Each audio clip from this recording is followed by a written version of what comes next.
Quabble is a diabolical party game that is easy to learn and fun to play, and best of all, it fits in your pocket. In the fantasy lore of Quabble, each player plays as a house that is subservient to the new king, who now rules the lands.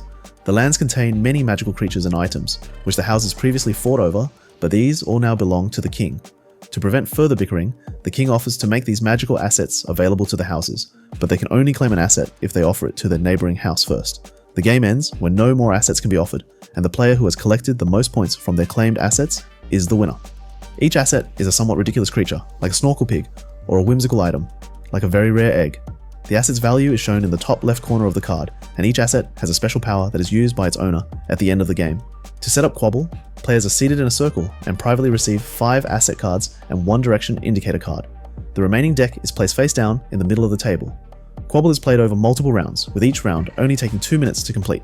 First, each player offers from their hand 1 asset card to their left neighbour, by placing the card face up between them.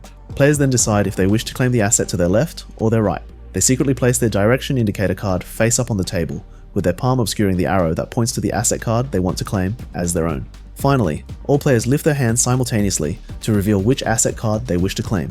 For each card, there are 3 possible outcomes. If neither player claims the card, it's now owned by the king and returned to the center of the table, face up. If both players claim the card, the asset becomes shared. Neither player may claim the asset as their own, but it is placed face up between them, with each player receiving only half of its value at the end of the game.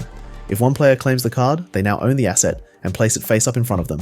At the end of the game, they will use its special power and will receive its full value. But it's not that simple, because the special powers often modify the asset's value depending on the other cards owned by you, the other players, or even the king. For example, very rare eggs are worth 12 points, but only if you are the sole player to own one, otherwise they're worth 0 for everyone. Death Slayers are only worth 2 points, but if you own the fewest Death Slayers at the end of the game, you'll lose an additional 8 points. If you own exactly 2 Bearded Hoppers at the end of the game, you must give them both to the king and you'll lose their points. Because of dependencies like these, you'll need to carefully watch and interact with other players.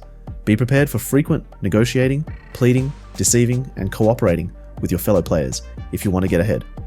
At only 45 minutes to play, Quabble is a simple, hilarious, loud, and very interactive party game that makes a perfect companion for light-hearted board game nights. Check it out on the Game Crafter for purchasing options.